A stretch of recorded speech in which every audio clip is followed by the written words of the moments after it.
This episode, we talked to local actor Wayne Johnson about his pumps. And we talk about the post-apocalyptic Romeo and Juliet movie he was in that was filmed right here in Cazenovia. And he's running out of oxygen. Yes.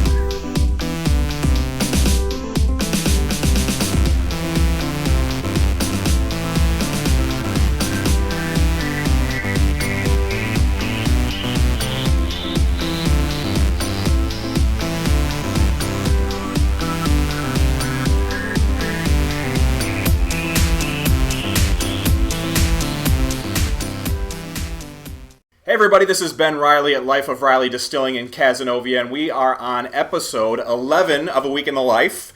As always, I'm here with Jason Emerson. And today we have our very special guest. Hi everyone, my name is Wayne W. Johnson, and this is not a wig. He said it used to be longer. Yes. It used to be all the way down to here, actually. Yeah, I back in the music days, had problems sitting sometimes, and sit-ups were a little bit of a problem. But how long would it take you to wash that? Did you wash it? Yeah, that's a better question. Yes, I did. Oh yeah. After things started crawling out of there, you should wash it. Not as often as you would think. I mean, I lose a lot of hair when I wash this thing, so so I was like afraid, I'm going to be bald, or worse, have it like a skullet or something, like Hulk Hogan or something like that. And wears bandana at all times. Well, you notice all those guys from the hair bands, they started getting older. All of a sudden, the bandana. Bands, they all started doing that. It's like, that's right. Let's see here, and you can actually buy wigs. Not that I've been researching, but you can actually buy wigs that have so it kind of flows in and everything. So for those people who just don't have enough time in their lives to wrap that around their head, just pop it in and go. That's it. Next show, we're doing it in skullet wigs. Oh, we're doing it. Totally should. We should check that out, Monica. Yes, totally. So for people that don't know who you are an actor, obviously. Musician. We were just listening to some of your stuff on SoundCloud, which was amazing. We're going to listen to some of that on the post show. Absolutely. What are you working on? And then the connection to Cazenovia from last summer. That was really cool. Yes. Well, I've been seriously involved with acting since 2011. This is the problem with having long hair. It pops into your mouth whenever you do stuff like this. And before that, I was the vocalist and guitar player for a melodic hard rock band called Caroline Blue, which was based out of Syracuse, New York. When that band started, it was around 2000, 2001. It was never, with that band, there's never anything that comes along easy. When I first started, I couldn't really get anybody to join the band permanently, so it became me and people I hired. And then a couple of years of that happened with various results. And then eventually I started getting permanent lineups, and we did that for a while. And they came and went. A lot of great experiences, a few not so great experiences. It just happens that way. I want to take this time to thank everybody whoever did anything with the band, because every single one of you have helped move the band forward. And of course, some of you helped move it back. But, hey, one step back, two forward. It's one of those things, But it's all good, and then by 2010, with the last lineup, things were progressing very well, but I was getting really stressed out, burnt out, for various reasons, which we won't go here because I'm saving it for a book called Wayne the Book. Nice. Available at a dollar store near you. Those little cliches. So that's when I started turning my direction towards acting. Now, one particular moment, I kind of talked with these guys a little bit beforehand because they were kind of grilling me to make sure that I'm PG-13. Yeah. Who the hell is this guy? We've had worse on the show already. It's okay. Don't worry. Don't worry. I remember very specifically during one of our music video shoots, it was almost like everybody was miserable and having a bad time for one reason or another. But I was just having a ball because you put me in front of a camera. Not only am I having a great time, but I keep talking. So, eventually these guys are going to be like, right. He did say just cut him off and shut him up at some point, but no, this is fast. Just ask my girlfriend. She's always like, "Where's the off button?" But But I was having a great time, and it was just like, when I was in high school, I like to shift subjects too. I kind of go all over the place. Ironically enough, I actually had a point in my senior year where it was like either go towards music or go towards acting, and I chose music. And it's kind of ironic that now I'm fully with acting for the most part, and music is more off to the side in a sense. It's still there, but I kind of put it on the shelf a little bit for a while, and it's starting to come back a little bit. And it's mainly me, and it's kind of like the Nine Inch Nails model, where you had Trent, and then basically he hired people around to do everything that he couldn't do, So I'm not comparing myself to Trent. This guy's a genius. He's got way more talent than I could even aspire to. But so all these people on YouTube, what? So you got into acting by doing music videos, pictures. Right? That's right. It's good. It's good. So I'll try to look. I got so excited I spilled the wine. There you go. Oh, nice. I spilled my ginger ale. That's right. So you did. You were in some music videos. You were saying that's how you kind of got into the segue from acting and from music to acting. One thing I'll say, whether it's music or whether it's acting, or really any creative field, a big part of it is connections and networking, and using my story, so to speak. When I was doing music videos, specifically for like the songs "Pain," "Stay," "Paid the Electric Bill" mix, "Dead or Alive," "I've Seen the Light Tonight." The director for that was Ron Bonk from SRS Cinema, and he's also an indie filmmaker. So it wasn't that hard to find out what he was doing in terms of acting and stuff. And actually, I got a part as an extra in a movie called Miss Cannibal Holocaust. Miss Cannibal Holocaust. Yeah, it's you take Cannibal Holocaust and you put a Ms. there. It's a totally different movie though. Just as an aside, the movie Cannibal Holocaust is one of the most disturbing films I've ever seen in my life. Have you? Really? Yeah, oh yeah. It's Why? From the 70s. What? Oh, it's terrifying. Have you seen it? No, I will say that there are some people that would probably say Ron.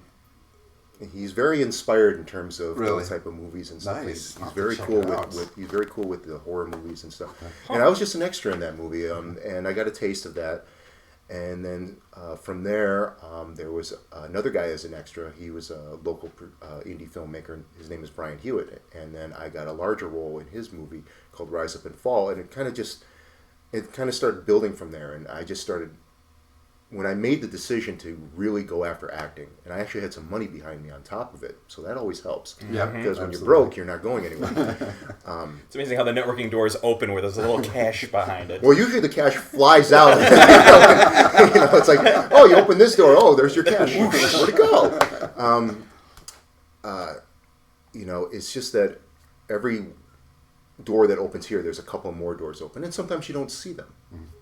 There's opportunities everywhere. There's people that have written to me or talked with me, on sets and stuff. Where do you get all these acting gigs? Because for a while I was very active. I mean, if you look on my site, WayneWJohnson.com, shameless plug, and under the acting tab, and there's subdivisions, and it says chronology. If you look there, especially like 2012, 2013, there's quite a lot of stuff. So people ask me, how do you do this? And it's like, it's really in terms of networking, being as professional as you can, being as good as you can, and keeping your eye out for those opportunities because they're everywhere. Right. And it's just learning to recognize them. Because if there's one there and you don't see it, then, well. So that's, I'm sorry, Ben. Well, I was impressed with, just to kind of piggyback on that, with your networking and your branding and all the kind of stuff that you do. I was looking at because that's what I love looking at, is all the social media and making sure it ties back into the website, making sure that the consistent information. You have a very strong personal brand. And how much do you think about that stuff? How much do you work on it? Do you do it all yourself? Is it all managing social media, the website, updating, making consistent information? Pretty much all the social media is me. Wow. Well, there were times like, ironically, this is my, to divert a little bit, today, March 9th, is my 2-year anniversary with my lovely girlfriend, Debbie. There you go. Nice. Hello, Debbie. Congratulations. And cheers. Yep. I'm not getting drunk here. No, it's ginger. It's ginger ale. It's ginger ale. With a kick. By the way, all those people who say, "Did you never seen Wayne drink alcohol?" Well, see what happens when you're sitting in a distillery and giving an interview. I feel like my hair is growing more now. That's a new byproduct. There you go. There you go. Hair growing. Anyway, what I was back to point. Yeah. You see, I veer off a lot. No, it's good. So your strong personal brand. My brand. Well, I learned really early on that, you know, while talent in and of itself is great to have, if you don't get out there and you know, basically make yourself known and networking and all that stuff, you're just kind of, you know, and if you take it as a musician, it's like you're just playing in your bedroom, right? Well, you know, and you can be a legend in your bedroom. That didn't come out right. We're gonna get a T-shirt made up of That's that. a good one. But we're gonna add it to the see series. what's happening when I write this stuff? I feel warm already. But so what's it like in Syracuse in the CNY being an actor? Right. Is that a good? Because I know Mad Angel Films, which you've done a number of movies with, are from Utica. Right. Are there other movie production places around here? Or do you have to branch farther out beyond Syracuse? you should always, you always keep in mind all the stuff that's going on in your home base. But yes, always branch out as well, because eventually you kind of go through your home areas, and you know you should definitely, again, if you want to network, you have to branch out. Yep. Because that's how everything spreads. It's like a virus in a way. The Syracuse acting scene, you know, from what I've experienced, it's doing great, especially with theater. Theater is phenomenal. With I mean, there's a lot of coverage going on with that. A lot of fellow actors that I know are going through that. I haven't yet, only because of the time factor that's involved. When it comes to theater, there's usually 2 to 3 or even more months of rehearsal, and it's like 2 or 3 nights a week. And you know, that's great if you're in school and you may have a part-time job, or you know, if you're unemployed, or if you have the time to do that. Unfortunately, I don't have the time to invest in that. That's part of the reason why I go towards more acting than theater. I've done a little bit of theater, but not anywhere near as much as acting. Syracuse, there's some great producers out here. There's a good acting program with Syracuse University. Mm-hmm.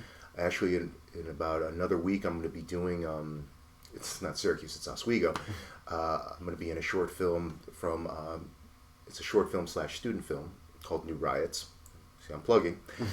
Nothing wrong with that. It's up in Oswego next week. It's like a punk rock kind of a, you know, punk rock, yeah.